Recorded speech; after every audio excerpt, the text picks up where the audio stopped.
Nesse tempo crítico que vivemos no estado do Rio Grande do Sul, somos chamados a viver profundamente a verdadeira caridade, o verdadeiro amor ao próximo e ser testemunhas da esperança, com fé verdadeira e profunda em Deus.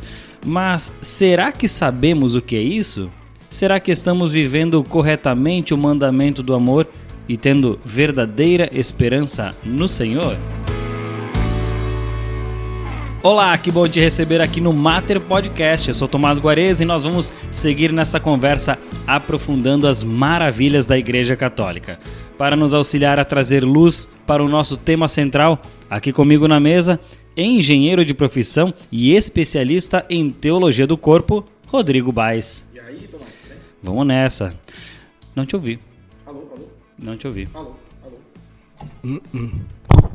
Tá dizendo. E aí, Tomás, tudo bem? Beleza, que bom que ligou o microfone, hein, Baes? Vamos lá, hein?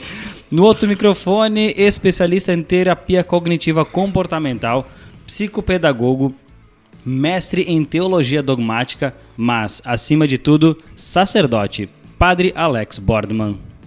Olá, Tomás. E aí, Padre, que bom tê-los aqui, bom também nos reencontrarmos, que bom reencontrar com você aí de casa, porque nós passamos um tempo aqui sem gravar por situações que o nosso estado foi vivendo, foi passando. A gente realmente pode dizer que foi a maior tragédia que aconteceu na história do nosso estado. Muitas pessoas foram afetadas e muitas pessoas ainda estão sem ter para onde ir e estão assim recebendo ajuda de todos os lugares do Brasil e também mundo afora, graças a Deus. E por isso também a gente está aqui para conversar, trocar uma ideia um pouco sobre este assunto. A gente vai trazer à luz da Igreja Católica o que a Igreja nos orienta, nos pede, nos manda, em cima de uma tragédia. Será mesmo que uma calamidade ela vem de Deus? Será mesmo que é Deus que quem quer? E essa é uma das perguntas que a gente vai responder hoje. Bom, para começar, eu gostaria que rapidinho, Padre Baes, que cada um de vocês pudesse assim, dar sua visão rapidinho do que vocês estão vendo acontecer, no sentido prático, assim, o que a gente está vivendo depois que começou toda essa questão das enchentes. Podemos começar contigo, Baes? Cara, foi um momento ímpar, né? Foi um momento que eu nunca tinha visto, não esperava viver, mas aconteceu, né? É uma loucura, assim. Eu tive a minha mãe que foi atingida, fora outros amigos e pessoas que eu conheço, que eu vi que foram sendo atingidas. E nessa loucura que foi acontecendo, primeiro que a gente viu muita gente sofrendo por causa disso, né? Sofrendo com essas enchentes, sofrendo com tudo que foi acontecendo. E ao mesmo tempo também o que deu para perceber, né? E aí o padre vai poder falar muito melhor, porque tá vivendo isso muito mais na pele até do que eu, assim. Mas o que deu para perceber foi a generosidade das pessoas também, né? Tanto materialmente falando, né? Pessoas que foram doando, foram dando coisas para os outros para poder ajudar quem estava sofrendo, quem estava passando por essa dificuldade, mas também vendo muito a generosidade de coração das pessoas por rezarem, por quererem ver os outros vencerem essa dor, vencerem esse sofrimento, né? Então, foi um momento diferente, foi um momento ímpar, mas deu para ver muita coisa acontecendo de boa e também tem algumas coisas ruins, né? Tem algumas dificuldades que a gente foi vendo acontecer. E do senhor, padre, então a gente gostaria de ouvir brevemente assim, a sua visão de tudo isso que está sendo vivido. Na verdade, Tomás, eu achei assim, importante retomar nosso trabalho, né, com o podcast, justamente trazendo este tema, né? Porque diante de uma tragédia, seja ela qual for, a gente sempre trabalha ela com ondas, né? Vamos lá, uma primeira onda, uma segunda onda.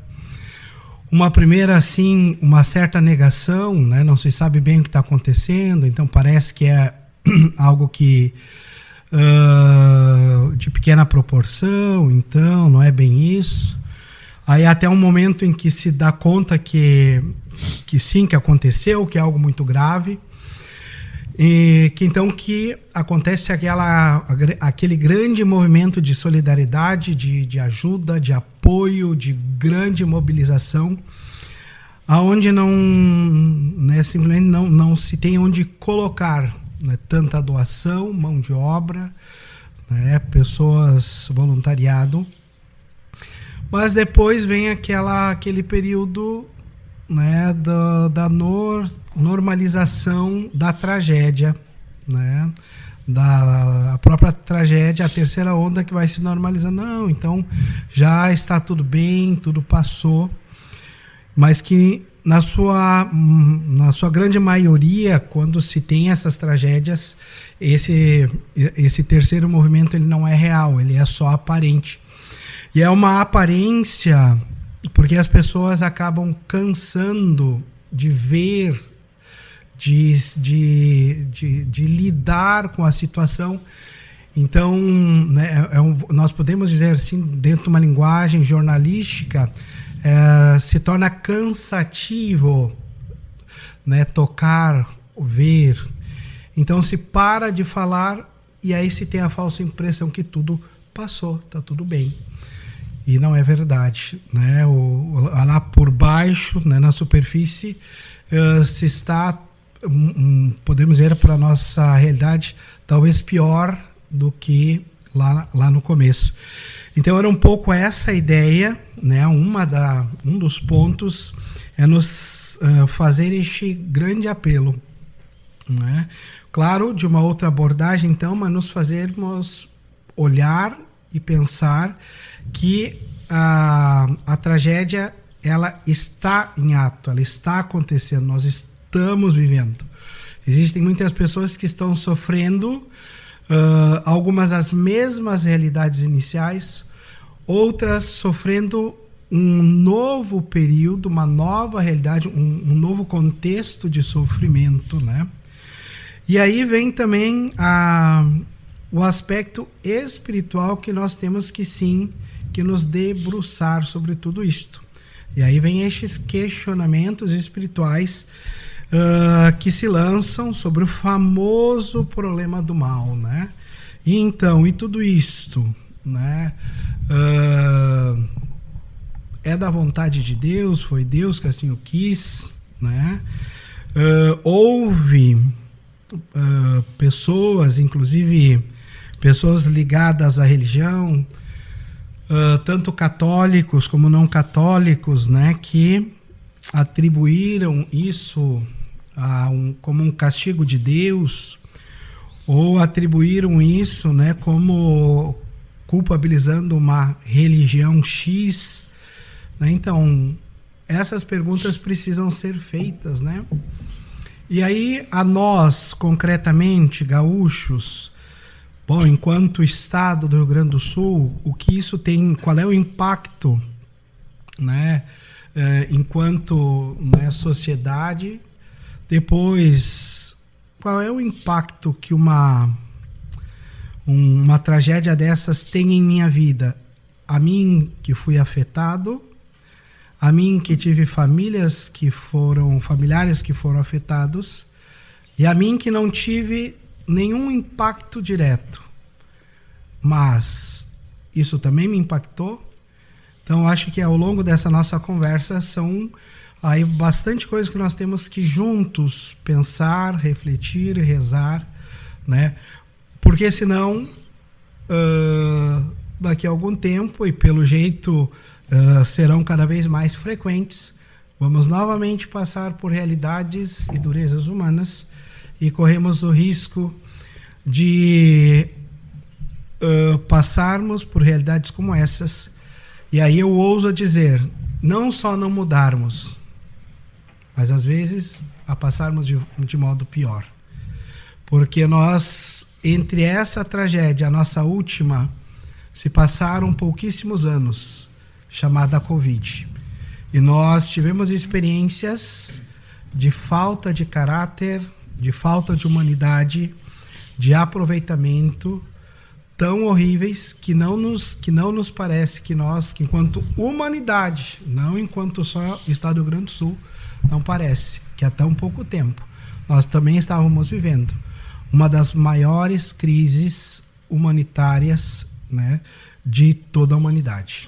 Padre, a gente costuma gravar programas atemporais, né? Porque, enfim, a nossa realidade ela exige isso. Esse é um programa que ele tem um caráter um pouco diferente. A gente de uma situação que está acontecendo.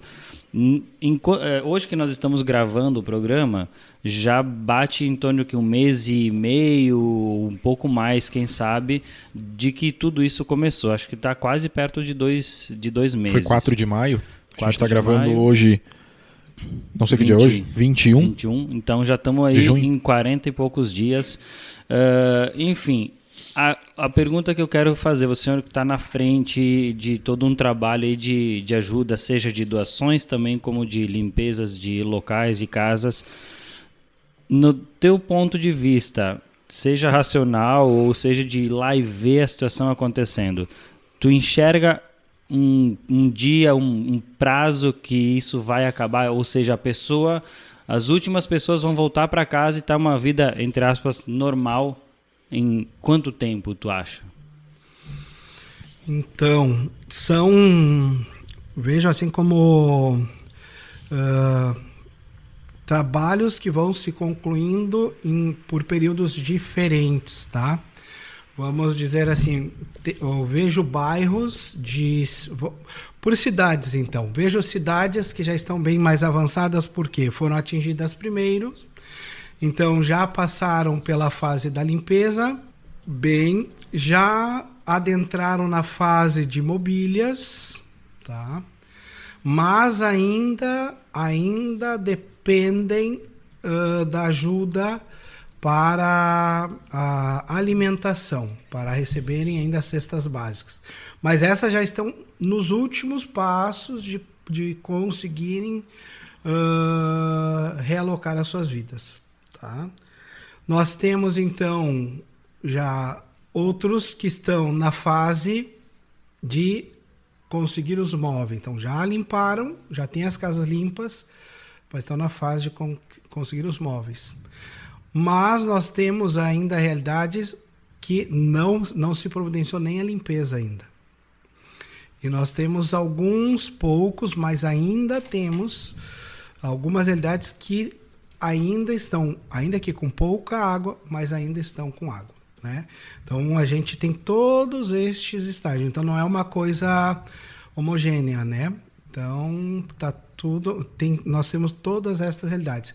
Sem contar, né, Tomás, de alguns municípios, de algumas realidades que são de maior impacto, que destruíram-se as casas todas, né? Que os bairros foram totalmente destruídos. Bom, aí tenta imaginar quanto tempo se dará, que não foi uma ou duas casas, mas de fato o bairro inteiro, onde, né, ainda não se tem total conhecimento. Existem projetos da construção de um bairro provisório para a reconstrução do bairro. Outros municípios já se tem a ideia de nem voltar mais para aquelas terras. Então, tentar, né, o próprio desenvolvimento do município por inteiro. Então, como a gente vê, a retomada ela vai ter um prazo bastante longo, né? Sem dizer esse próprio impacto também para a questão econômica, né?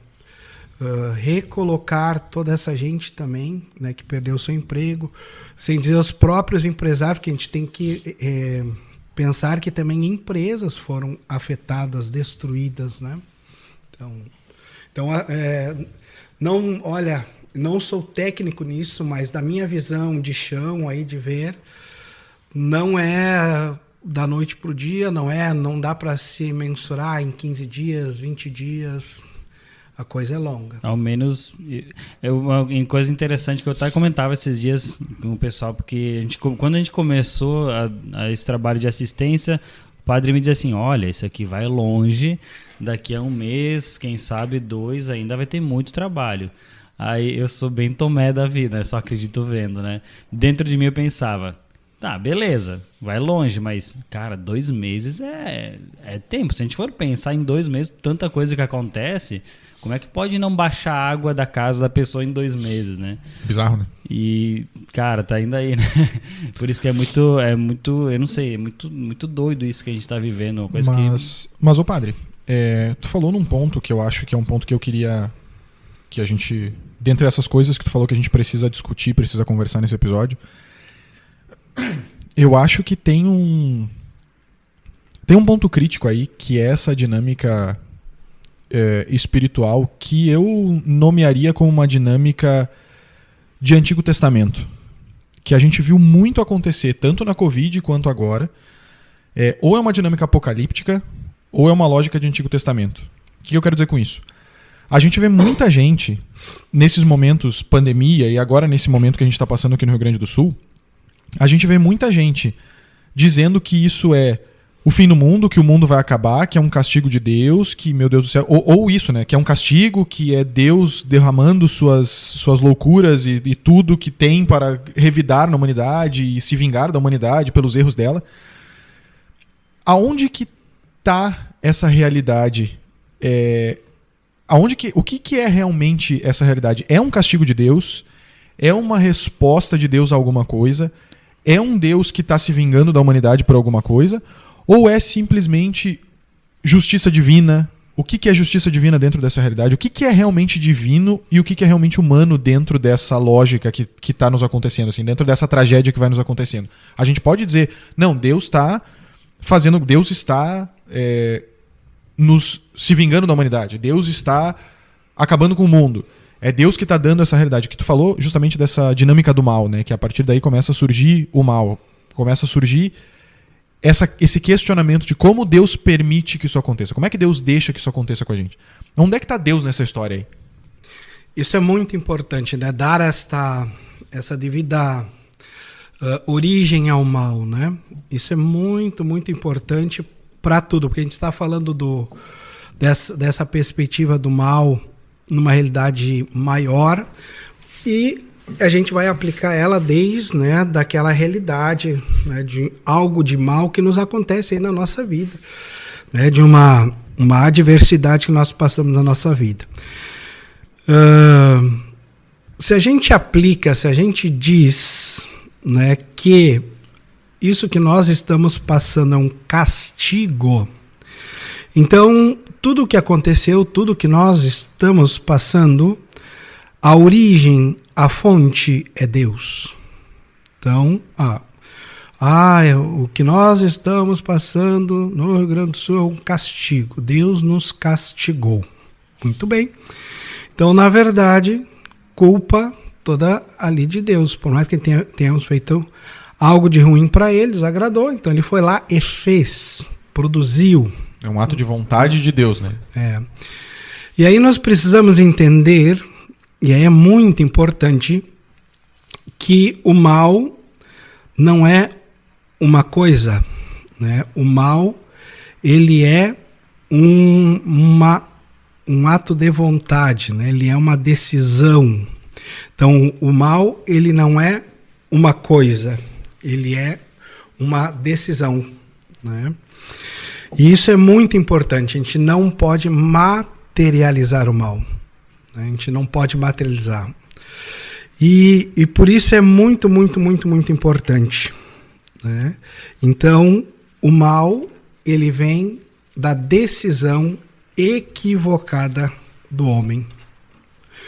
O mal é a escolha equivocada, deliberada do homem, que usa mal a sua liberdade. Este é o mal. Isto é o mal. Então, o único que pode produzir algum mal é o homem. O mal é fruto do homem, isso? Fruto do homem, né? Fruto da sua escolha. E outro ser que pode e o fez foi os anjos. Os anjos fizeram mal, usaram mal da sua liberdade, né? Então, isto é um mal, né? Este é o mal. O mal natural, ele nada mais é do que as consequências naturais do mal moral, do mal né, das consequências morais do homem. O mundo perfeito, bonito, maravilhoso e que segue o seu curso natural, o homem na sua moralidade, vai interferindo na criação e vai tirando ela da sua ordem natural. Bom, uma vez que eu vou fazendo isso, eu tiro ela dessa ordem e ela vai produzindo catástrofes. Então, este mal natural, ele é somente uma consequência justamente do mal moral, ou seja, das escolhas erradas feitas pelo homem. Feita por ganância, feita para obter lucro, né? Porque a gente entende, né? Qual é a palavra lá que nós temos nas Sagradas Escrituras quando Deus confia ao homem todo mundo, né? A toda a criação?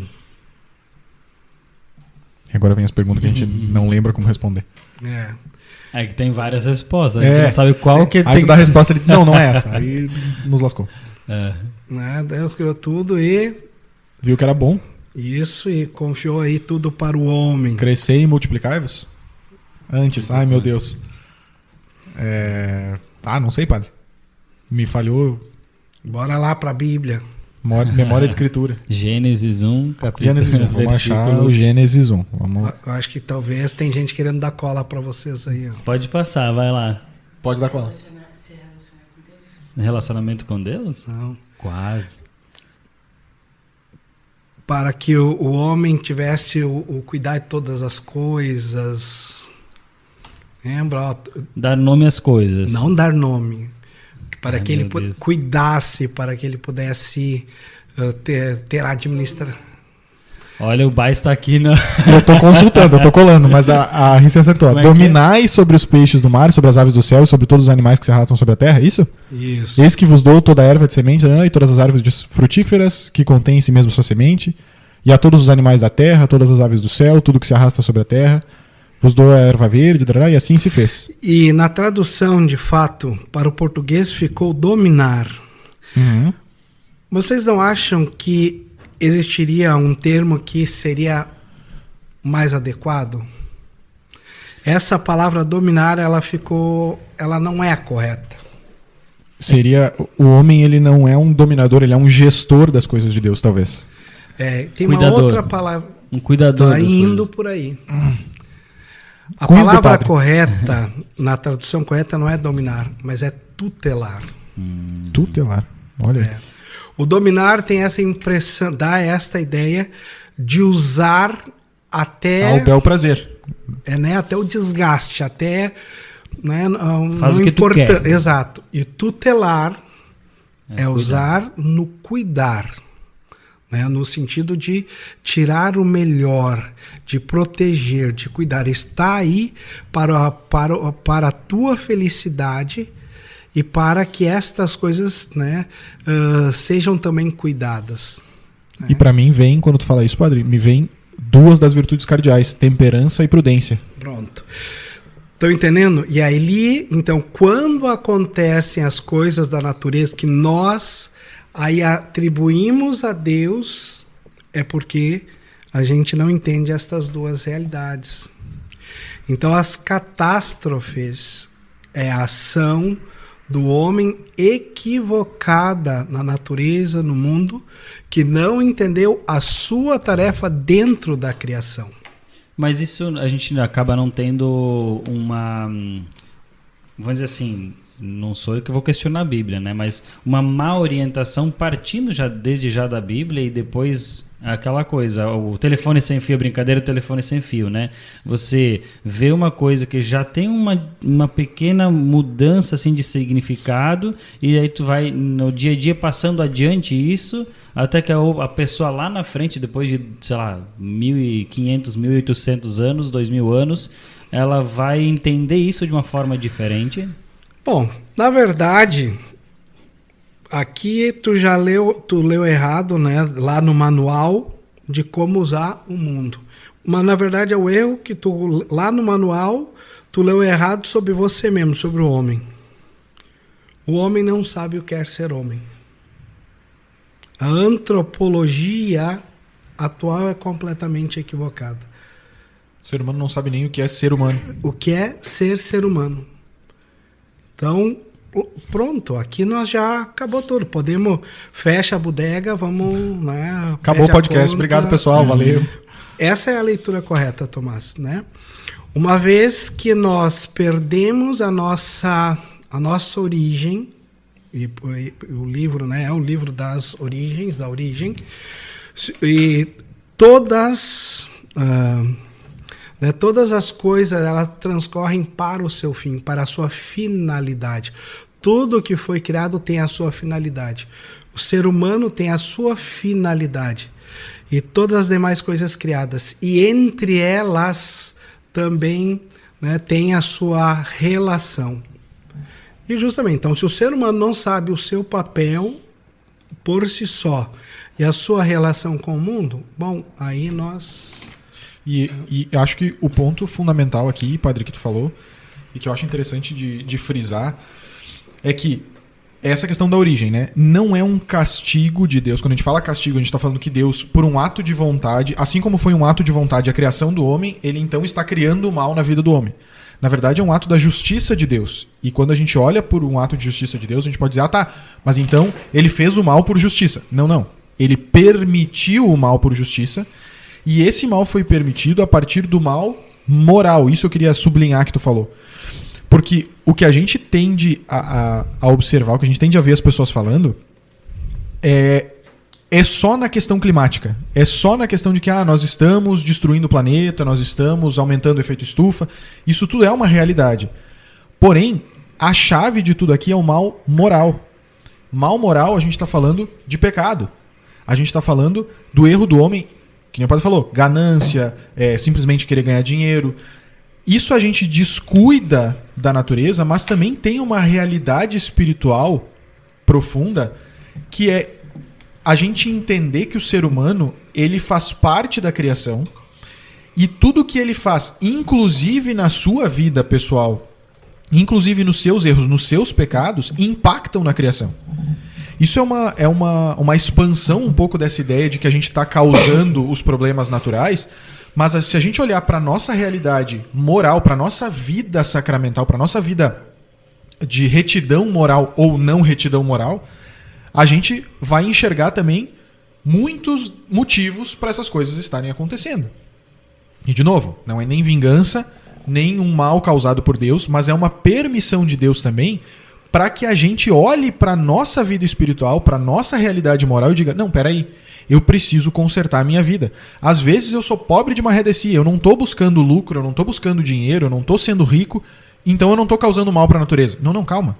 A criação é diretamente impactada pela realidade do ser humano. E aí vai naquilo que o padre falou. Nós temos uma antropologia que está distorcida. Se nós não sabemos quem é o ser humano em si, a gente não sabe que o ser humano tem um impacto na realidade a partir da sua ação moral. E a partir dos meus atos, dos meus erros, das minhas dificuldades, daquilo que eu escolho fazer de errado moralmente falando, tem um impacto na natureza, seja ele objetivo, seja ele espiritual. E aí a gente vê essas coisas acontecendo também como uma oportunidade espiritual muito grande. Existem sofrimentos, existem dores, mas aí se torna uma grande oportunidade de crescimento espiritual pra gente. E aí eu queria entrar justamente nesse ponto, padre. A gente está vendo muita gente sofrer. A gente está vendo muita gente sentir dor por perda de memórias, por perda de familiares, por perda daquilo que conquistou, às vezes, durante a vida inteira. Conquistou, foi lá, construiu. Eu digo pela minha mãe, por exemplo. A minha mãe, nos últimos 15 anos, foi construindo a casa dela, foi colocando as coisas dentro de casa, perdeu tudo. Foi tudo fora, porque a água entrou até metade da casa. E teve gente que teve a casa coberta de água. Como é que a gente pode olhar numa perspectiva cristã, e eu estou fazendo essa pergunta porque eu fiz essa pergunta em direção espiritual a última vez que eu falei com o padre. Qual é o momento? Eu faria essas duas perguntas porque tu me ensinou sobre isso na última direção. Eu acho que as pessoas precisam saber tanto quem não foi atingido para ajudar quem foi atingido, quanto para as pessoas que foram atingidas. Qual é o momento que eu devo olhar para esse sofrimento numa perspectiva cristã Porque se eu estou vivendo esse sofrimento, é momento de eu pegar e olhar e dizer, não, eu não posso sofrer, eu não posso sentir essas coisas porque Deus me ama. Será que é assim que é o agir cristão frente ao sofrimento? E como é esse agir cristão? Qual é o momento e como é esse agir cristão frente a um sofrimento, a esse momento tão duro para as pessoas? É de simplesmente não sofrer e dizer, não, vai ficar tudo bem porque Deus vai cuidar de tudo, eu vou sentar aqui, agora vou rezar e vai dar tudo certo. Ou será que o que envolve? Envolve oração? Sim, envolve oração. Mas como isso funciona? Como é que é o cristão vivendo o sofrimento? Até pra gente poder também ajudar as pessoas que estão em sofrimento. Porque daqui a pouco a gente chega pra uma pessoa que tá desesperada, perdeu tudo, e aí tu chega e diz, não, calma, vai passar, Deus vai te ajudar. Não, aquela pessoa não precisa disso nesse momento, ela precisa do teu acolhimento. Mas como é que a gente introduz Deus nessa jogada? Como é que a gente lida com esse sofrimento? Para poder ajudar uma pessoa neste momento, né, eu preciso entender este momento, né, eu preciso ter esta visão cristã de fato, né, e preciso dizer, como já disse em outras realidades, esta visão cristã católica, né. O sofrimento humano na dimensão, na visão católica, ela é completamente diferente. Por isso que essa provocação do nosso podcast hoje, ela só vale para nós. Só vale para nós, né? Nesse sentido, se é um castigo ou uma oportunidade. Porque para muitas religiões, inclusive cristãs, e, bom, então para o judaísmo ou outras religiões antigas, a resposta é um castigo, pronto. Porque todo sofrimento, toda dor, é sempre considerada, né, uma ausência da graça de Deus, é considerada essencialmente, né, uma realidade marcada por um pecado da pessoa, dos seus familiares, né? E, bom, um castigo e basta, né? E aí nós temos que entender, olha, a gente precisa entender que para nós toda dor é uma oportunidade, não um castigo. Toda dor, a gente pode nomear toda dor física, moral, psicológica, como a hora de Deus. Todo momento de sofrimento é a hora de Deus, é a hora da visita divina.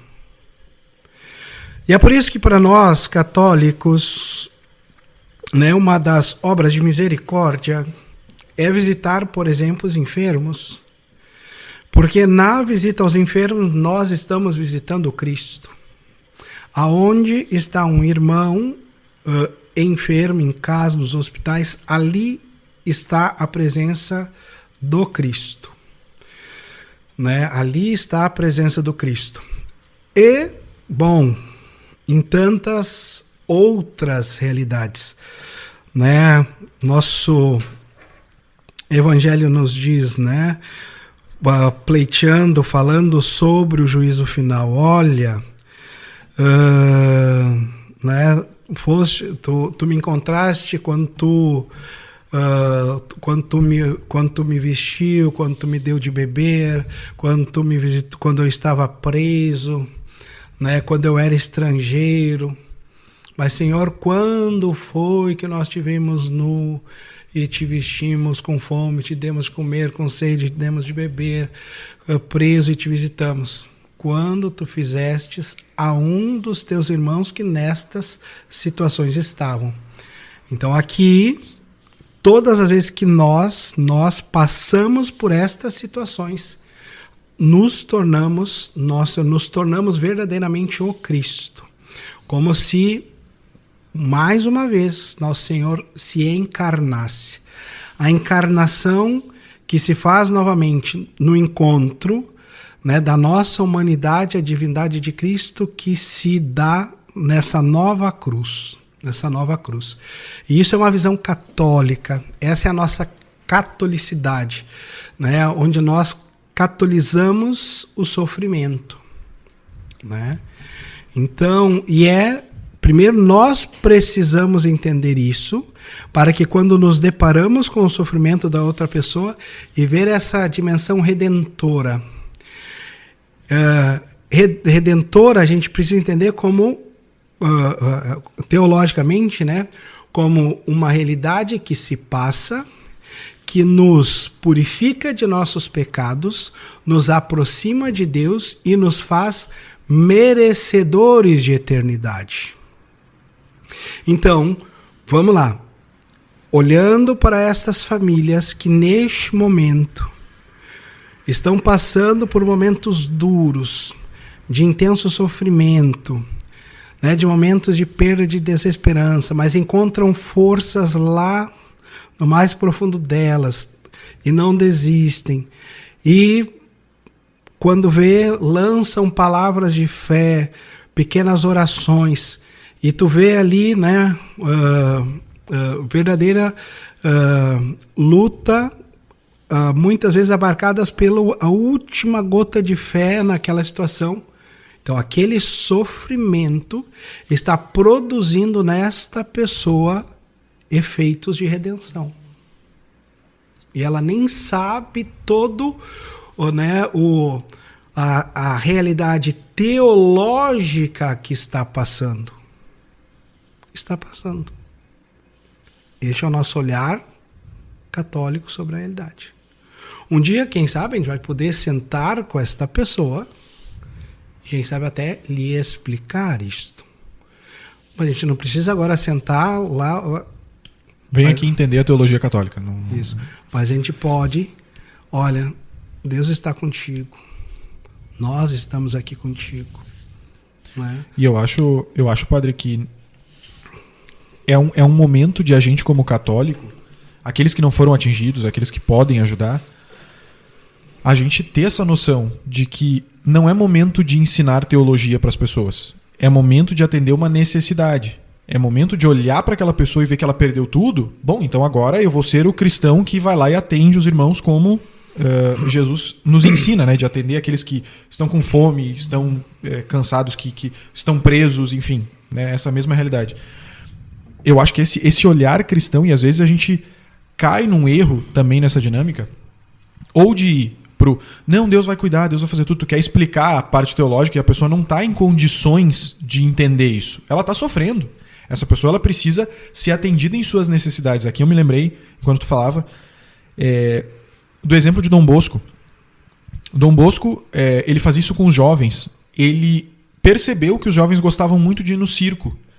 E aí o que ele fez? Ele aprendeu a andar na corda bamba, ele aprendeu a fazer palhaçada de circo para que as crianças ficassem em volta dele. Só que aí as crianças tinham que rezar o terço, as crianças tinham que ir na missa, as crianças tinham que participar da catequese para poder participar do circo depois. E aí elas participavam de tudo. Ele não ensinou teologia, ele não fez um monte de coisa. Ele levou as pessoas para perto de Deus e deu o que elas precisavam. Ele equilibrava as duas coisas. E eu acho que nesse momento é muito importante isso também. De a gente olhar esse equilíbrio onde a pessoa está passando necessidade, atende a necessidade dela. E depois poder sentar com ela e ver, olha, como é que Deus agiu na tua vida? Porque tu tá ajudando, lá na frente talvez essa pessoa vai dizer, meu Deus, vou usar um exemplo prático. A minha mãe, nesse tempo em que ela perdeu tudo, cada 100 reais, 50 reais que alguém doava, eu dizia, mãe, entrou na conta mais 50 reais. Mas da onde que entrou isso? Eu disse, mãe, alguém doou. Eu não sei, eu botei no meu Instagram, alguém deu 50 reais, deu 100 reais. Aí daqui a pouco tinha 800, daqui a pouco tinha 1.000 reais. Ela começava a chorar, ela disse, meu Deus, como é que pode as pessoas ajudarem? Assim, elas não me conhecem, ninguém sabe quem eu sou. E as pessoas estão me ajudando, as pessoas estão fazendo alguma coisa por mim. Esse é o movimento cristão, de a gente atender a necessidade e depois sim a gente olhar para a misericórdia de Deus, para a providência divina. Eu acho que aqui tem uma conversa sobre a providência divina também. A gente já falou sobre a providência, né? Uhum. Então fica a dica aí, vai lá ouvir o nosso episódio sobre a providência para entender um pouquinho mais essa realidade. Mas é esse momento, naquele episódio da providência, o padre falava, né, do casamento. Faz uma lista de coisas que vocês conquistaram e deixa um espaço em branco para a providência e vai anotando tudo que a providência deu para o teu matrimônio.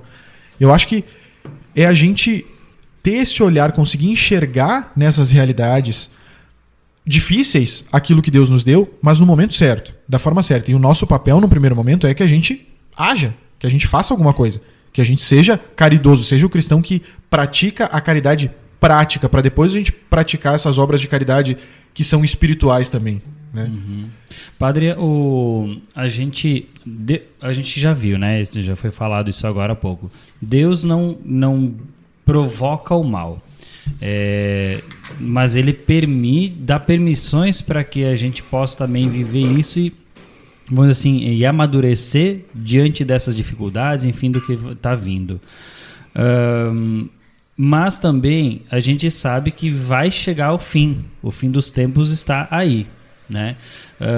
Eu tenho, vamos dizer, duas perguntas em uma. A primeira delas: na criação do mundo, quando Deus pensou no mundo, ele já pensou no fim dos tempos?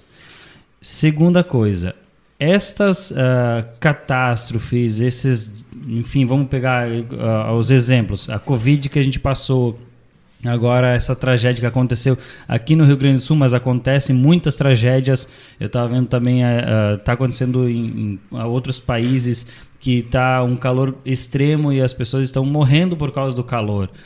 São oportunidades para a gente se preparar para o fim dos tempos ou não necessariamente? São situações que acontecem, a gente vive como cristãos, é o que foi falado agora há pouco, mas não tem necessariamente uma ligação assim, não, isso não é um teste, mas é uma preparação para o fim dos tempos.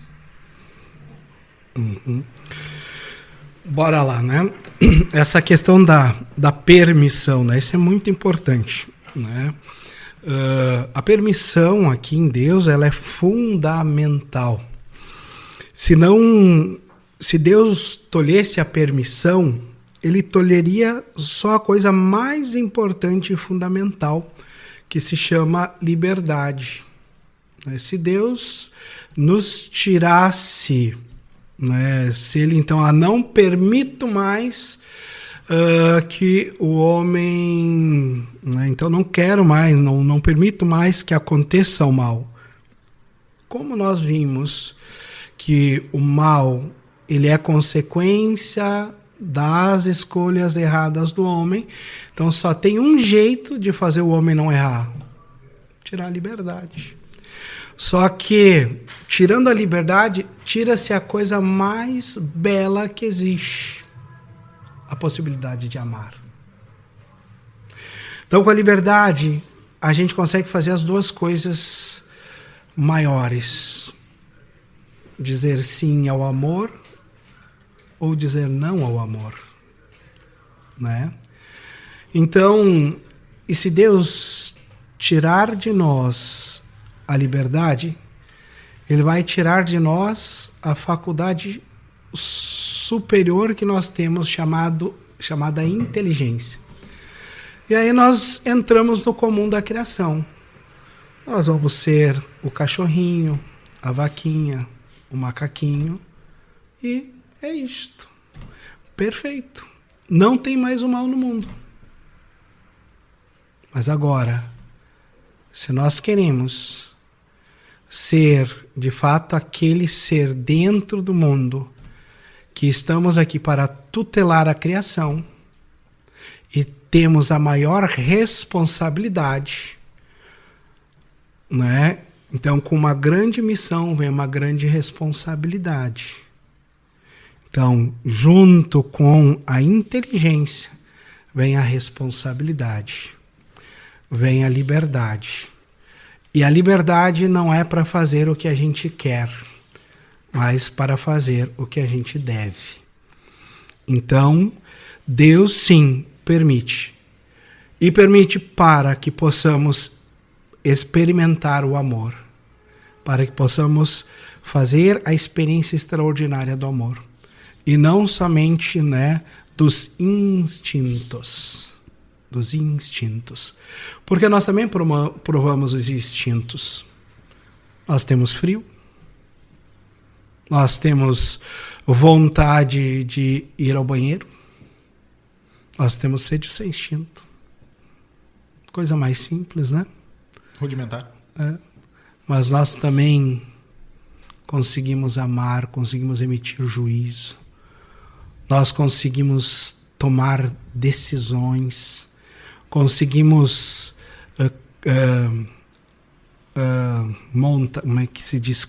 Não, abstrair, né? Não criar, mas, enfim, montar aí coisas, né? Então, e aí também uma coisa muito importante. Um pai, ele educa seu filho, diz não pode aquilo, cuidado aquilo, não faz aquilo. Mas chega um momento em que o pai vai deixar o filho fazer aquele erro. Porque ele sabe que só ele fazendo, provando e vendo que vai dar errado, é que o filho vai estar. E aí o pai sabia, mas o pai queria? Não. O pai foi o causador do mal? Não. E por que o pai deixou? Para o bem do filho. Para que ele, talvez fazendo aquela experiência, não faça de novo. Né? Então, essa realidade é importante. E agora esta questão, né, dessa relação entre as catástrofes versus juízo final. Bom, primeira coisa, muito importante, catástrofes, elas não são o único sinal dos finais dos tempos. Então, as Sagradas Escrituras dizem que estes são alguns dos sinais. Né? Então, e aí a gente precisa dizer o seguinte, né?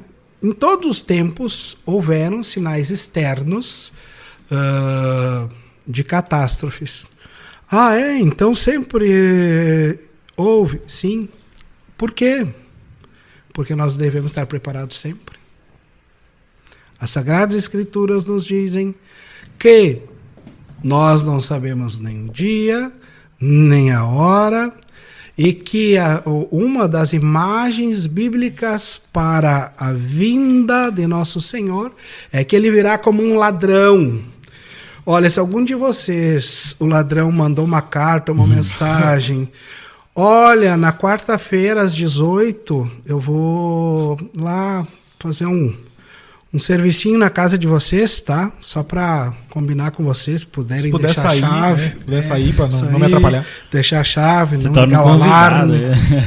Quiser deixar um cafezinho pronto também, ajuda. Então, ou seja, nós vamos ser tomados de assalto.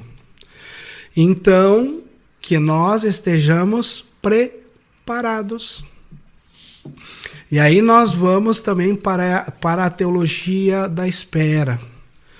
Né, a teologia de Pedro, né, de estarmos sempre preparados, que o nosso preparo, estar em estado de graça, a nossa luta antecipa a vinda do Salvador. Né? Então isso é muito importante. Aí eu faço também, já estamos indo para outras vertentes, né? Mas cuidarmos muito, né? Hoje nós estamos produzindo aí uma escatologia moderna, um pouco aí o que se produzia há um tempo atrás, que ficou conhecida como a teologia do cagaço, né?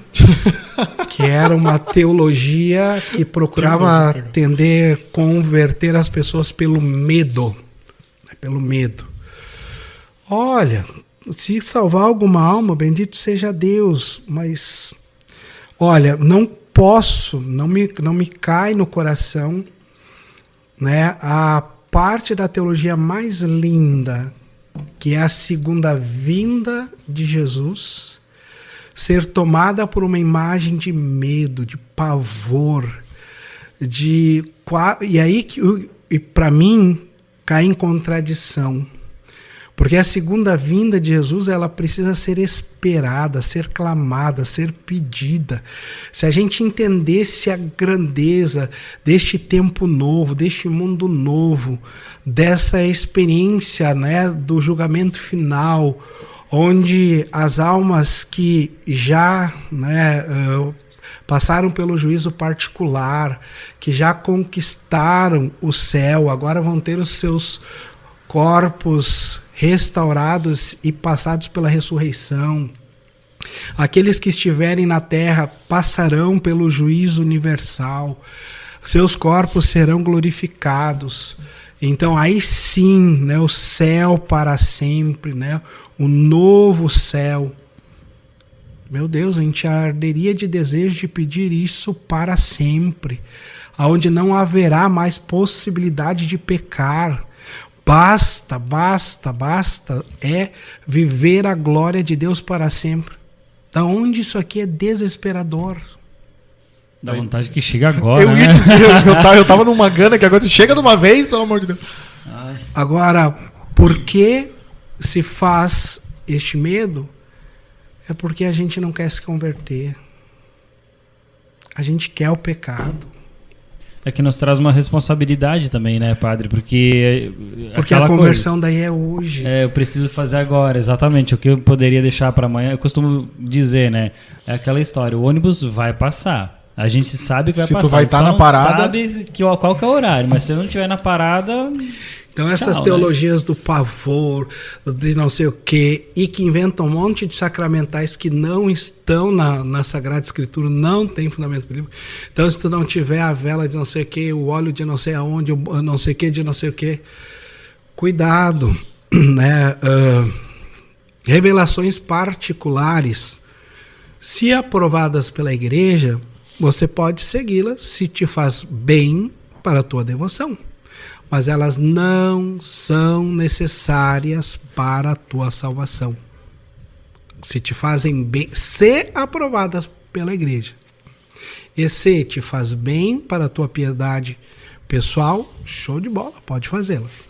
Mas agora, não sendo aprovada pela igreja, não a faça. Né? Não a faça. Não há uma só página da Escritura que nos diga que para os últimos tempos tem que usar isso, ter aquilo, fazer aquilo outro. Não existe. Então, tenhamos cuidados aí com algumas... Olha, eu nunca vi um período da história que Nossa Senhora São Miguel Arcanjo conversou com tanta gente ao mesmo tempo. Então, cuidado. Eu acho, padre, que uma coisa que tu falou me lembrou... linha de raciocínio, né?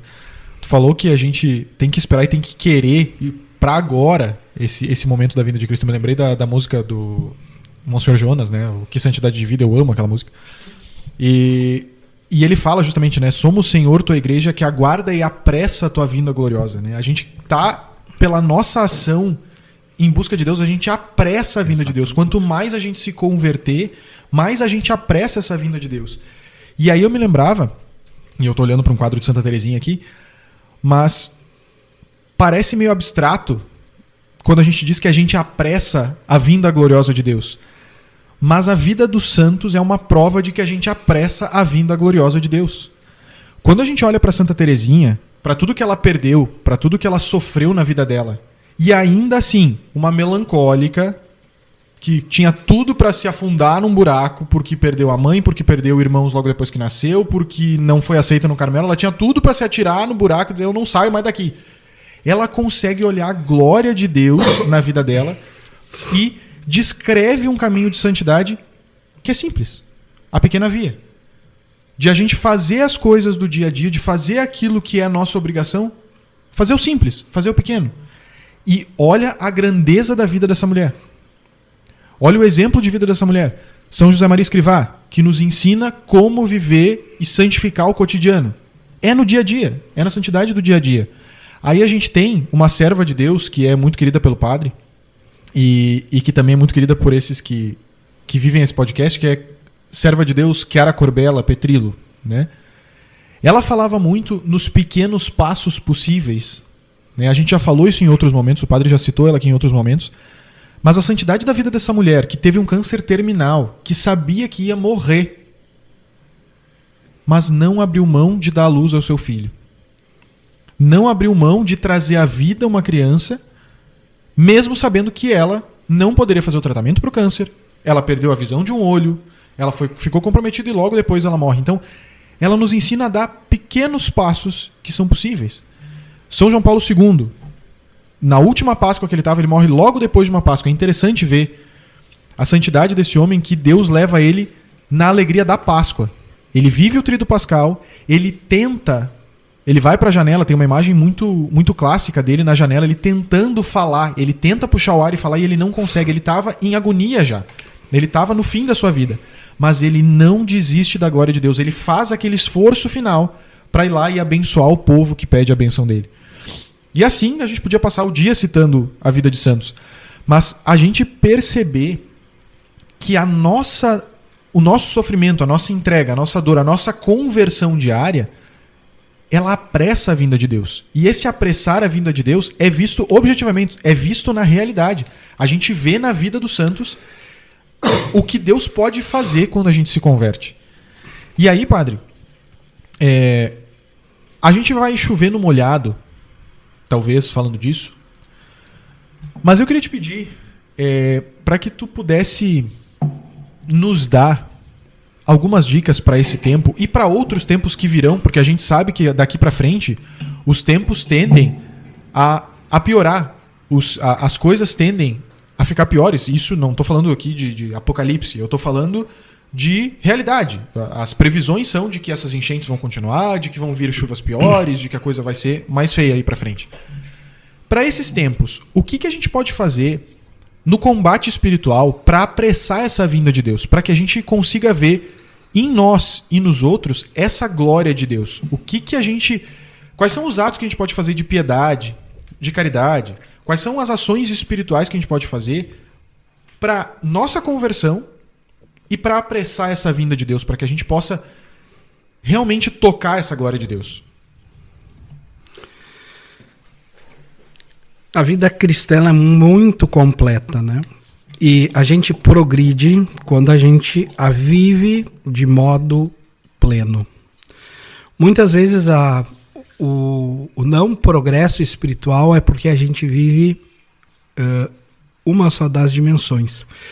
E muitas vezes ao interno da igreja se faz um conflito, se faz um choque. A tal da polarização, que existe num aspecto de uma esfera política fora da igreja, e essa, de certa forma, essa mesma polarização, ela acontece também no interno da igreja, num aspecto de que ou tu é um fiel dedicado à vida espiritual, à vida interior, então não se envolve a uma dimensão, vamos dar uma perspectiva social, né? Ou então tu é um leigo, um movimento que se dedica às coisas sociais, mas então não reza, não, né? Dá tempo. Não tem prática de oração. E aí nós cometemos o erro. E, de fato, nós temos essas realidades. Nós temos grupos que, de fato, se dedicam para a evangelização, para a oração, mas sem nenhum impacto. E aí eu não gostaria... Né, a palavra social, de fato, não me é tão né, boa, assim, não me soa tão bem. Mas o aspecto caridade, caritativo, né? E eu vejo também que, às vezes, quando temos grupos de aspecto de caridade, aí acabam também pecando porque não tem a dimensão da vida de oração e da evangelização. Então, de um lado, se faz muito bem a evangelização, se faz muito bem a parte de oração, mas não tem uma ação.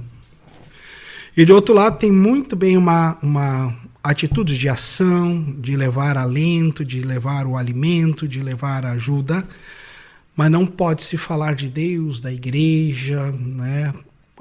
Pregar ali a pessoa de Nosso Senhor. E é uma pena, porque são faces da mesma moeda. São complementares. E talvez este tempo que nós estamos vivendo está aí para nos fazer ver que são realidades que a gente precisa viver juntas. Né?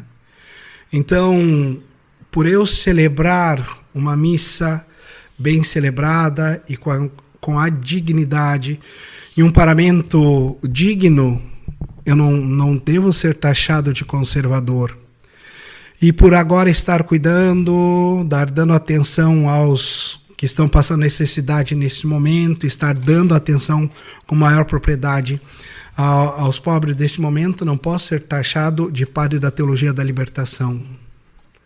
Na verdade, quando eu associo as duas coisas, eu devo ser chamado de católico. Né? Então, da mesma forma, eu acho que agora nós devemos associar a nossa catolicidade e, de uma vez por todas, né, despolarizar a igreja, despolitizar a igreja. Nós não somos uma instituição política. Nós somos a Igreja de Cristo, né, que por amor a Deus, por amor à Eucaristia, por desejo de antecipar a vida de Cristo, por desejo de céu, nós também tocamos o mundo e fazemos a diferença. Não porque somos de partido A, B ou C. Então, o meu convite de fato viver a realidade onde nós estamos. O que nós estamos vivendo agora é isto, é nisso que nós vamos frutificar.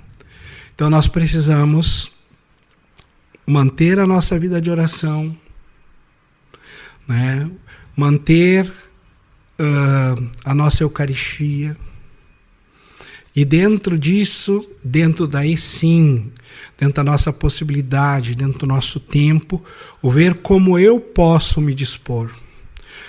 Bom, vai ter aquele que vai poder dispor de recurso material, vai ter aquele que vai poder se dispor com uma doação de algum alimento, vai ter aquele que vai poder dispor de algumas horas no final de semana, vai ter aquele que mesmo estando em trabalho consegue ali se organizar e dedicar algumas horas.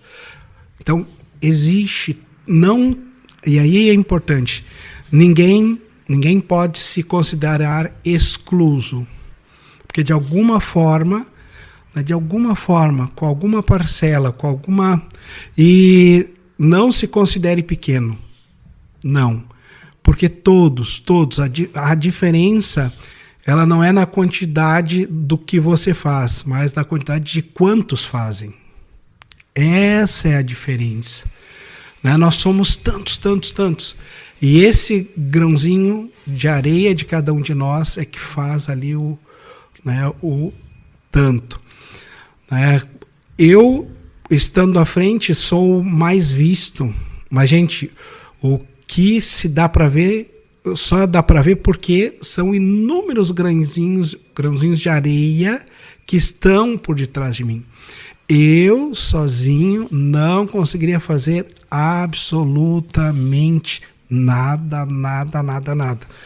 E não é falácia, é verdade. Imagina, são tantas frentes. E tem pessoas, desde as mais simples mesmo, lá senhorinhas, até os mais letrados. E qual serviço é mais importante? Todos. Porque tem coisas que aquela senhorinha faz e só ela sabe fazer que o letrado não sabe. E vice-versa. Né? Então, nós precisamos, e é o tempo, um tempo de purificação da igreja, onde a gente vai unir, né, a nossa oração, a nossa evangelização com a nossa ação, com a nossa caridade. Então a gente tem um porquê, a gente não está fazendo filantropia, a gente está fazendo caridade. E saibam que eu tenho vivido muito a experiência de pessoas evangélicas, de pessoas de outros credos, que estão abismadas porque estão sendo servidas pela Igreja Católica, sem nenhum questionamento, sem nenhuma interpelação, e porque não são cobradas para se tornarem católicas, não são abordadas, não. Estão sendo acolhidas e amadas porque estão em necessidade. Em nenhum momento exercemos sobre elas qualquer proselitismo, porque não é a nossa intenção de fato. Não é a nossa intenção de fato. Se for da vontade de Deus e daquele coração, meu Deus, estamos abertos para acolher seja quem for. Mas não é a nossa intenção. Mas saibam que disso, para muitos, está caindo até mesmo um véu de tantas coisas que falam da gente e que não, elas mesmas concluem que não é verdade. Então esse é um grande testemunho, né? E que nós muitas vezes ficamos escondidos, né? Nosso Papa que tanto nos pede numa igreja em saída, uma igreja que faça diferença. E às vezes a gente faz algumas leituras equivocadas do Papa também, né? Então, quem sabe está aí a hora da gente pegar o pedido do Papa e nós fazermos de uma forma mais católica possível e a gente poder ver, poxa, isso aqui que o Papa está pedindo. No 4º episódio a gente trabalhou sobre crescer em santidade, que é os deveres de um católico. A gente meio que trabalhou assim, uma fórmula do bolo para tu chegar à santidade, né? Volta um pouco a imagem disso no sentido, temos os santos na igreja que são reconhecidos pela sua santidade, seus atos de santidade, mas também, padre, é um momento esse, a senhora falou agora daquela senhorinha que sabe fazer as suas coisas que um letrado não sabe fazer, é um momento dessas pessoas também crescerem e desenvolverem a santidade, assim, na doação e nos seus trabalhos, nessa situação de ajuda, principalmente numa catástrofe, no dia a dia também, mas nós estamos falando mais direcionado nesse sentido da catástrofe. Eu acho que tu trouxe aí, eu vou usar as duas coisas, né? Nessas duas realidades que tu trouxe, né? A gente pode dilatar o nosso coração e ver o quanto a gente pode ser útil. Né? Quantas pessoas estavam aí, quem sabe, e um pouquinho escondidas ou acomodadas, e por causa deste impulso, dessa realidade trágica que vivemos, muitas pessoas se descobriram, né? Aqui no nosso município, quantas instituições se uniram, né? E reuniram tantas pessoas para fazer comida, para acolher pessoas, para separar roupas. Eu vi profissionais, né, que se organizaram para ir cortar cabelo, para ir fazer a barba nos abrigos, para fazer doce para as crianças. Outros pregaram instrumentos, foram tocar para os Dias das Mães. Gente, dispondo daquilo que tinham, daquilo que fazem com naturalidade. E aí é interessante o que tu trouxeste, Tomás. Mas por quê? Aí vem a minha pergunta. Por que precisa ser só na catástrofe? Por que não em outras situações? Será que a gente... E aí é uma experiência que eu já vivi, já acompanhei, porque nós temos aí inúmeros, por exemplo, asilos, casa de acolhida de crianças, fazendas terapêuticas. Só que é interessante, por exemplo, vou dar um exemplo de asilos que eu acompanhava, e eu descobri que a sociedade acha que o asilo só come em dezembro. No Natal? E na Páscoa. Eles acham que o estômago do vozinho ele é pascual e natalino. Depois ele fica em estado vegetativo. Não precisa. Por isso que eles emagrecem, hibernam. E tem 2 dias só para comer, porque depois tem mais 6 meses. Se tiver para comer, tem que comer, porque depois... Porque eles enchem o estoque. Depois... São ursos. Hibernam o inverno inteiro. E aí eu acho que entra o assunto que a gente pode trazer, né? Assim como essas realidades, né, permanentes, é o que a gente está vivendo também neste período da tragédia. Os primeiros dias a gente não dava conta de tanta carreta que vinham e adentravam o Rio Grande do Sul. né? Era lindo de ver essas imagens de todo lado, tal. Porém, na atualidade, se tornaram quase... são poucas mesmo, não são muitas. E algumas, o que a gente brinca, né, que são verdadeiros cavalos de Troia, né? Porque nós recebemos em grande quantidade, na maior parte dos nossos centros de distribuição do Rio Grande do Sul, e digo aqui pelo nosso, uma grande, gigantesca quantidade de roupas e água, mas grande quantidade mesmo, tá?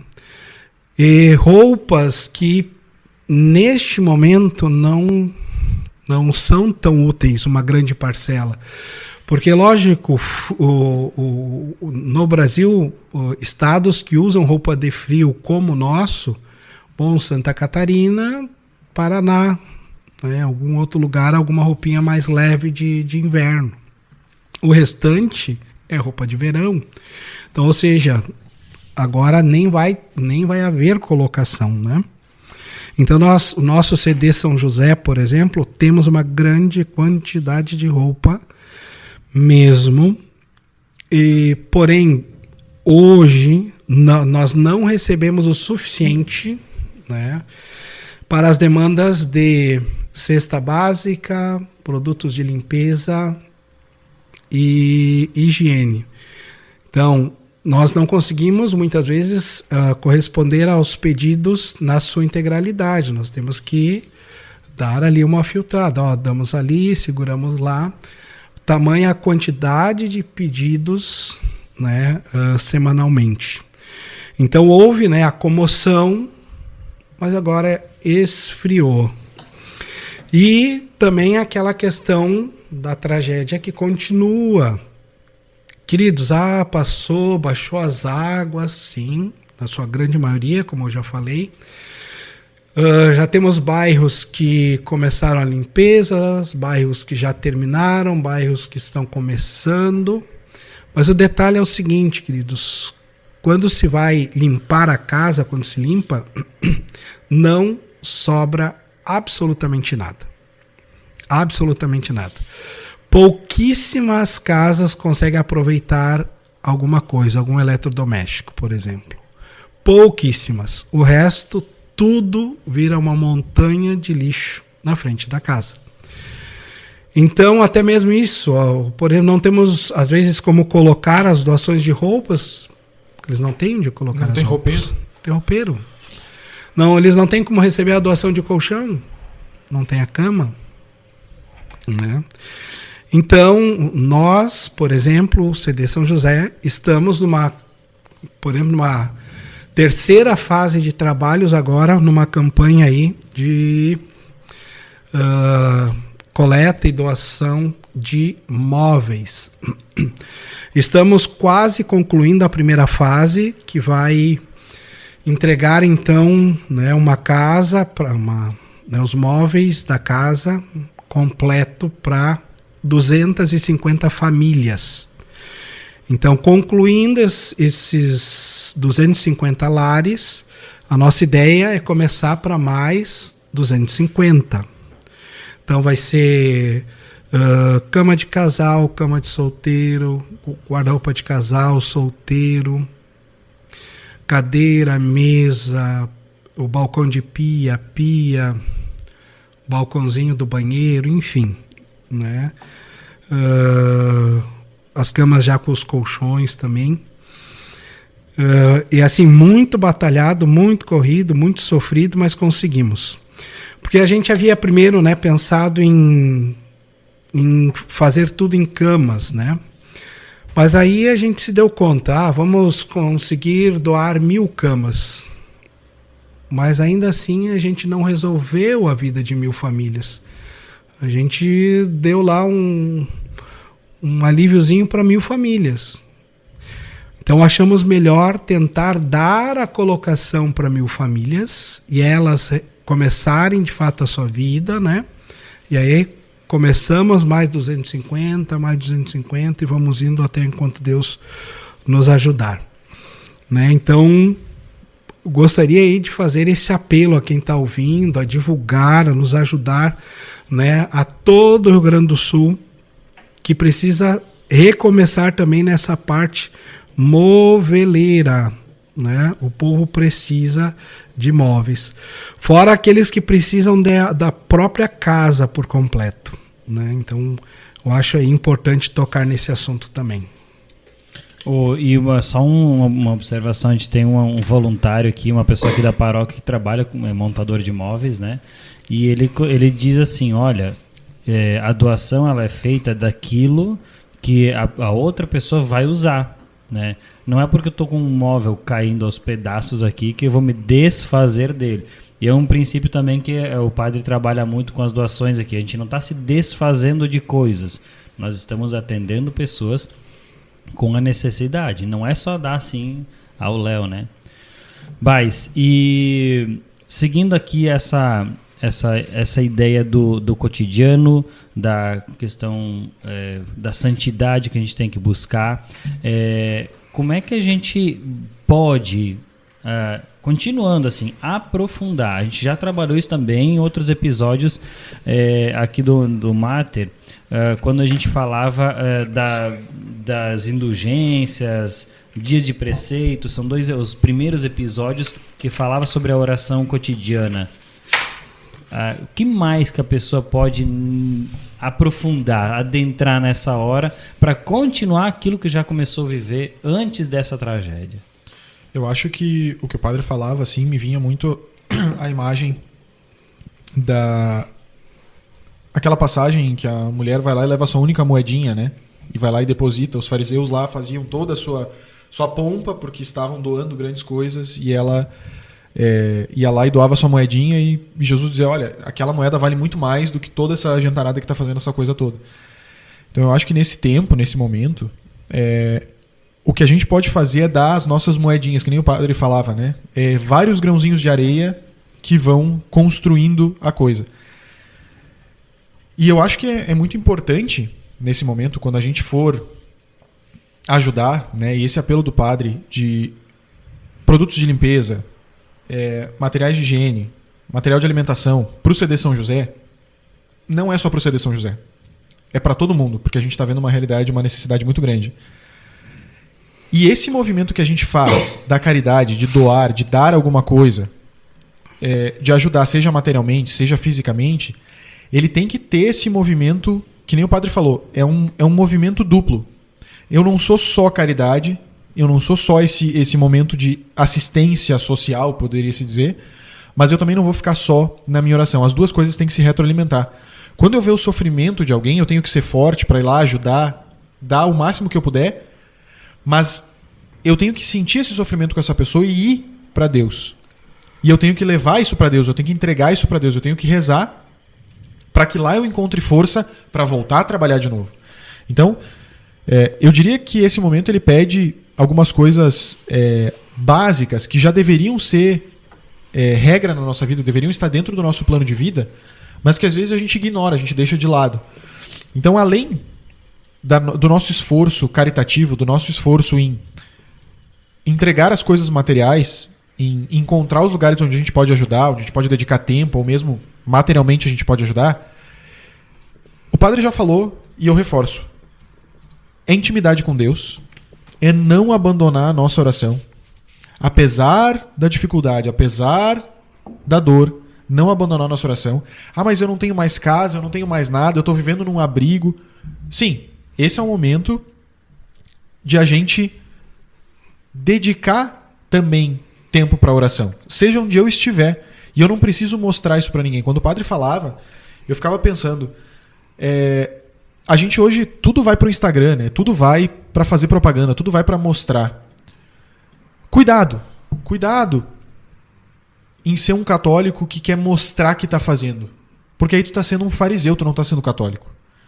O que tu tem que fazer é ir lá ajudar e aí ir lá rezar. E aí voltar para ajudar e isso te alimentar para voltar a rezar. Ajudar as pessoas tem que te dar o desejo de rezar e de oferecer e de louvar a Deus por aquilo que é possível de se fazer. E louvar, agradecer, pedir a Deus tem que te levar de volta a fazer mais. É uma retroalimentação. Adoração eucarística, gente, se colocar diante da Eucaristia, seja o Santíssimo exposto, seja o Santíssimo guardado no sacrário, seja mesmo na tua comunhão diária, semanal, no mínimo semanal, né? Mas na comunhão diária, ou se tu tiver oportunidade, se a tua paróquia tem adoração, te coloca em adoração. Pedir a Deus, se colocar aos pés de Jesus na Eucaristia, amar a Deus ali, louvar a Deus ali, fazer a tua oração ali. Às vezes é 5 minutos, é só o que tu tem. Dá esse tempo para Deus. O padre falava dessa coisa de grupos que ficam só de um lado ou só de outro, e eu me lembrava de Santa Teresa de Calcutá. Quando as irmãs da caridade chegaram para ela e disseram: irmã, a gente precisa, Madre Teresa, nós precisamos diminuir o tempo de oração, porque não está dando conta da gente atender as pessoas.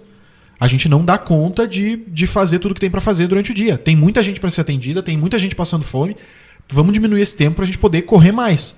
Santa Teresa disse: beleza, agora é o dobro de oração. E elas: como assim? Não, pera. Não, agora a gente vai rezar o dobro.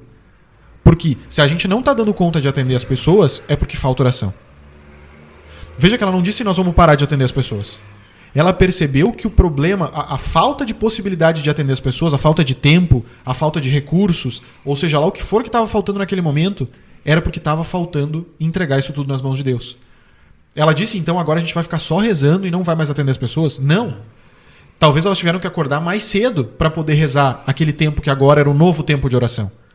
Talvez elas tiveram que dedicar tempos livres para rezar, para poder continuar atendendo as pessoas no tempo que elas precisavam.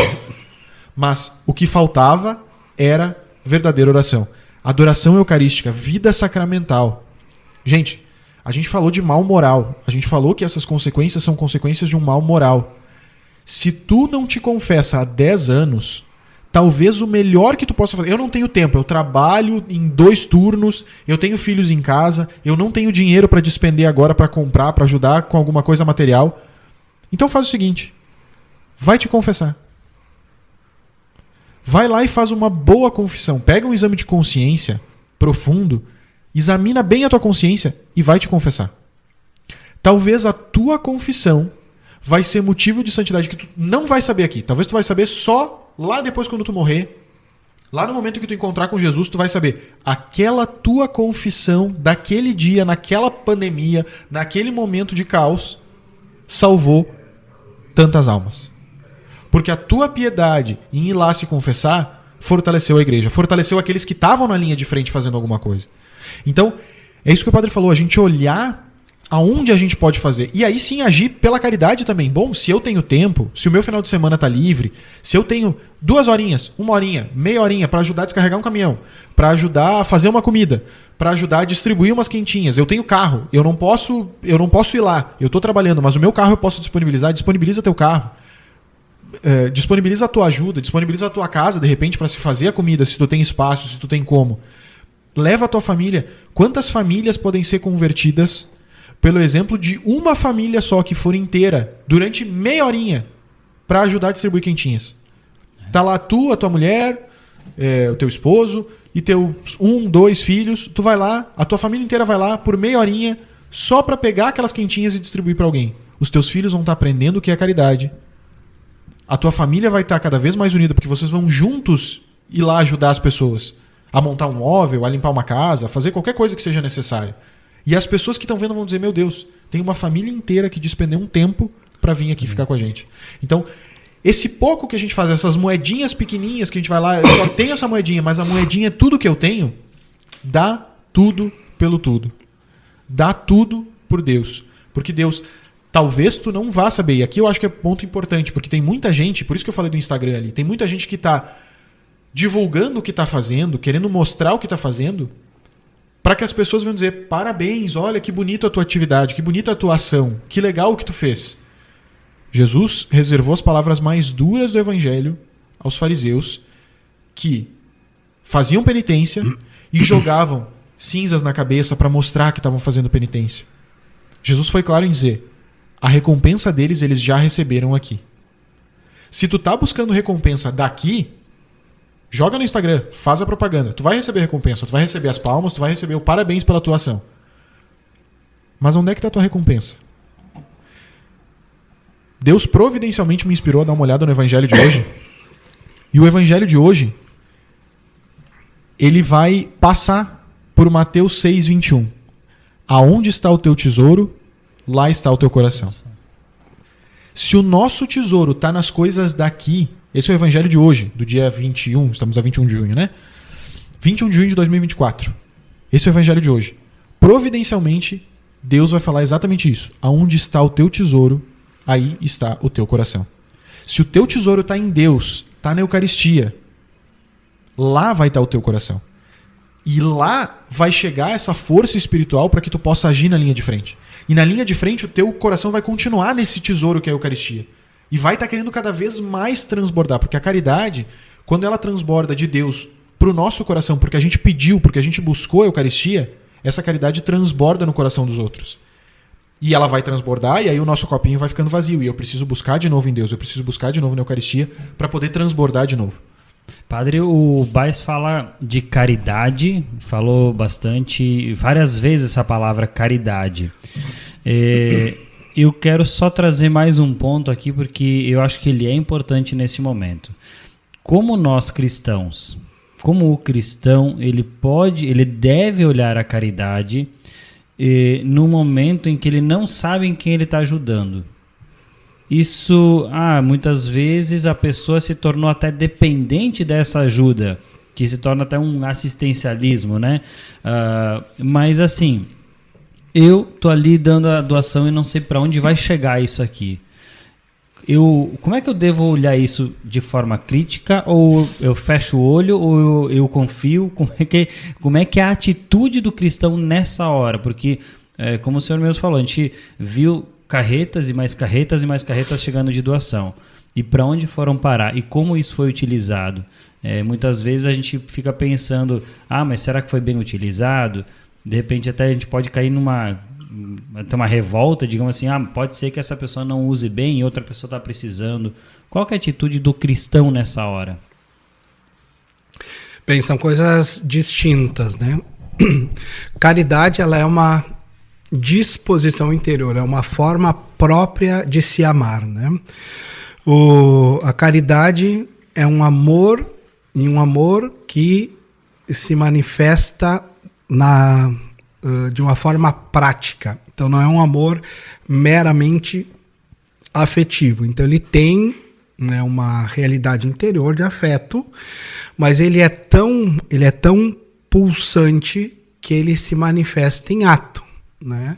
Então este é o amor caridade, né? O amor que e ele tem essa pureza, essa leveza. Então, lógico que aqui agora a gente está falando dentro de uma perspectiva de catástrofe, né? E, Tomás, dentro de uma realidade como essa, né, a gente vive fases também, né? Então, uma coisa é lá no início do estouro de tudo isso, aonde, olha, impossível de se fazer grandes critérios, grandes seleções, afinal era praticamente um cenário de guerra, né? Então, imagina se ali se fosse fazer grandes exigências ou demais realidades. Bom, aí nós íamos tornar aquilo que já era calamidade em, quem sabe, até uma tragédia, até títulos de morte, né? Então, é uma realidade. Lógico que depois, quando se vai tomando pé, quando a situação vai se tornando mais possível de ser controlada, lógico que a gente também, até mesmo como cristão, para poder, porque o amor, ele está ao lado do conceito de justiça, né? Dar a cada um ao que se tem de direito, nós temos também a obrigação, né, de não deixar que tomem posse aquilo que foi doado, que foi dado com tanto amor, para pessoas que não são os destinatários, né? Então, nós como cristãos não podemos agir com uma falsa inocência. Então, se nós temos essa responsabilidade, se nos foi dado essa responsabilidade, então nós temos que zelar por isso, criar mecanismos para fazer chegar de fato a quem precisa. Então nós não podemos nos isentar desta responsabilidade, né? Então não podemos simplesmente sair distribuindo, né, a moda. Aqui no sul a gente diz, né, moda Miguelão, né? Então a gente tem essa responsabilidade. Então você também, né, quando você está doando, você, né, ter esse desejo, né, ter também essa responsabilidade no sentido, eu quando dou, eu quero que chegue às famílias que de fato foram atingidas, que de fato estão sofrendo. Isso não contradiz a tua caridade cristã. Até porque, Tomás, né, tu que tens vivido todo este tempo comigo, né, tu tens me ouvido falar que numa situação como essa, a gente toca o melhor e o pior do ser humano, né? E tu sabes bem disso, que nessa frase eu me refiro que a gente encontra o melhor e o pior do ser humano das pessoas que têm condições e também lá na pessoa mais pobre, né? Então, infelizmente, mesmo numa situação de catástrofe como essa, a gente vê, né, a gente sabe notícias de pessoas com grandes condições que conseguiram tirar proveito dessas realidades, como também ali um pobre, né, que já tinha feito, né, que já tinha ganhado doação, mas ainda assim vai lá e tenta tirar uma vantagenzinha. Bom, isso tem, infelizmente. Mas são a minoria. Então a gente não pode deixar se desanimar por isso, porque graças a Deus, na sua grande e ampla maioria, chegou sim a quem mais precisava e está chegando a quem mais precisa. Então, Tomás, não tem nenhum problema moral, é inclusive justo e honesto. Então, tanto aquele que doa, seja o pequeno doador, aquele que coletou as suas coisinhas em casa, comprou uma cestinha básica, ou aquele empresário que fez um aportezinho maior, ter essa lisura de querer entregar ou diretamente para a família, ou para instituições que tenham credibilidade para fazer, de fato, chegar a quem mais precisa. Isso é caridade agregada à justiça. Maravilha. Que bênção. Gente, nossa, que programa maravilhoso, sério mesmo. Foi uma retomada assim forte. Olha, a gente nem combinou. Uhum. A gente viu aqui hoje, trabalhamos sobre essas catástrofes, se realmente são castigo de Deus, amor de Deus pelos seus filhos, que na tribulação, no dia a dia que a gente passa, que Deus realmente quer a gente mais próximo. E também a gente viu sobre a dor sendo uma oportunidade de santidade. Enfim, vários tópicos que a gente foi vendo hoje, um convite à santidade, para que você possa também refletir sobre isso e ter nem que seja uma pequena, mínima mudança. A gente chama de conversão, não necessariamente converter-se de algo grande, mas em pequenas atitudes. A gente também convida para que você possa olhar os nossos outros episódios, aliás, ouvir, né? Porque a gente só grava em áudio, não estranhe que está lá a imagem parada, mas é porque a gente tem essa primícia inicial de gravar o áudio para você. Vai lá na nossa rede social, no YouTube, e também no Instagram, Mater Podcast, @MaterPodcast. Lá tem episódios sobre amor humano, amor divino, dias de preceito, indulgências, divina providência, enfim, você vai encontrar lá. Esses são os episódios completos. E ainda tem mais os especiais que a gente grava, que são mais curtos, são vídeos que você pode também ter ali como vamos chamar de formação aí no teu dia a dia, que a gente aí fala também sobre Quaresma, Domingo da Alegria, o Bais iniciou também falar sobre os conselhos evangélicos, né? Então a gente está para lançar agora o último conselho. Então você vai lá, dá uma pesquisada aí nas nossas redes sociais que você vai encontrar. Foi falado também que teve uma colinha hoje aqui durante o programa, porque nós temos uma nova integrante, a Rissen. Ela também vai nos ajudar aqui a trabalhar e fazer vamos dizer, as divulgações, enfim, as redes sociais. Então a gente quer que ela seja realmente muito bem-vinda aí por todos. Redes sociais passei, então, mas o que mais? Dica de leitura do padre. Dica de leitura do padre. O que tu nos manda, padre? Diante do tema que trabalhamos, nada mais do que um livro maravilhoso, um clássico, Prática do Amor a Jesus Cristo, de Santo Afonso Maria de Ligório. Prática do Amor a Jesus Cristo, Santo Afonso de Ligório. Maravilha. A gente vai, como o Tomás falou, a gente vai concluir então logo mais aí nas redes sociais, no YouTube, no Spotify, a gente vai concluir a nossa série sobre os conselhos evangélicos, falando sobre a castidade. Talvez seja um episódiozinho mais longo, já estou me desculpando aqui, mas vai ser um pouquinho mais longo, porque castidade é um assunto legal de desenvolver bastante. A gente tá para iniciar uma outra série de episódios aí sobre espiritualidade, né? Eles já estão no forno, estão assando, eles ficaram um pouquinho parados aí por causa desse caos, mas a gente vai aprofundar aí, criar uma série sobre espiritualidade para falar sobre direção espiritual e sobre os temas da espiritualidade, conquista de virtude e tudo mais. Então, fiquem ligados aí nas nossas redes sociais, porque agora vamos entrar de novo no ritmo aí, vamos retomar.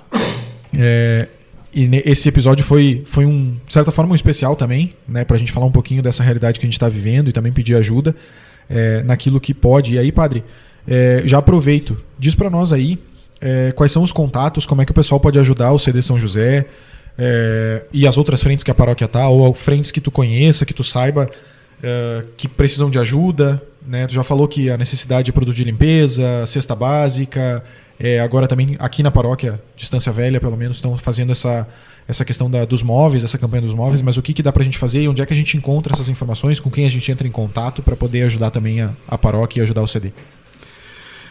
Vou pedir depois que o Tomás aí possa colocar junto a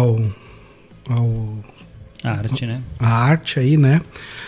Tanto o contato para aqueles que quiserem dispor de algumas horas do seu dia com o trabalho de voluntariado lá no nosso CD São José, tá? Então, a ajuda será bem-vinda, tá? A gente está precisando tanto de homens quanto mulheres durante a semana lá no nosso CD, serão muito bem-vindos.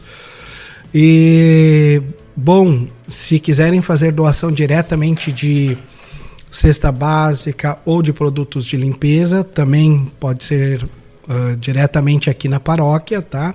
Ou se for em grande volume no CD São José, depende, não sei se dá para deixar o endereço também na arte ali. Vou colocar.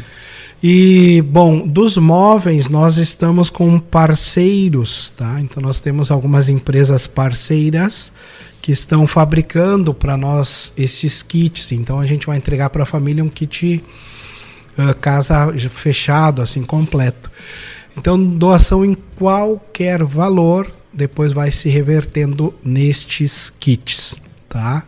Então agradecemos, toda ajuda é bem-vinda e faz a diferença na vida destas famílias. Na arte na thumb aí, na arte do episódio, a gente vai colocar o QR Code para que você possa ajudar. A gente vai colocar também os contatos aí para que você possa se disponibilizar então para fazer a ajuda e também o endereço do CD São José. É só olhar na descrição do vídeo do YouTube, na descrição aqui do Spotify também. Ali dentro vai estar todas essas informações para a gente, para você poder ajudar também, né? Enfim, tem o código do Pix ali direitinho da paróquia e tudo mais. Maravilha. Padre, aquela finalização em alto estilo. A bênção, por gentileza. Muito bem. Que bom que foi possível retomar, né? Pois os retornos dos programas anteriores foram muito positivos e as pessoas, de fato, estavam solicitando o retorno do programa, né? Então isso foi a minha motivação aí de retomar com vocês, porque o podcast está fazendo aquilo que ele tinha se proposto, então, de atingir as pessoas no seu cotidiano. Então não tem por que a gente parar, né, aquilo que Deus tinha inspirado no coração de vocês. Então, se foi inspirado e está acontecendo, bora lá então, e que agora tenha aí maior alcance ainda, e que a gente possa ajudar de alguma forma ao progresso espiritual, né, das pessoas que nos acompanham. O Senhor esteja convosco. Ele está no meio de nós. Desça sobre cada um de vós que nos acompanha e que tem crescido na fé e tem tido os momentos de oração conosco por meio dos nossos programas, de modo especial deste episódio. A bênção de Deus Todo-Poderoso, Pai, Filho e Espírito Santo. Amém. Valeu, Bais. Obrigado, hein? Valeu. Valeu, Padre. E convite finalzinho, mande esse episódio e os outros também para as pessoas que você conhece, que a gente vai poder, assim, ampliando a nossa gama, os seguidores, turma que nos acompanha. a turma que nos acompanha. Um abraço, gente. Deus Valeu. abençoe. Tchau, tchau.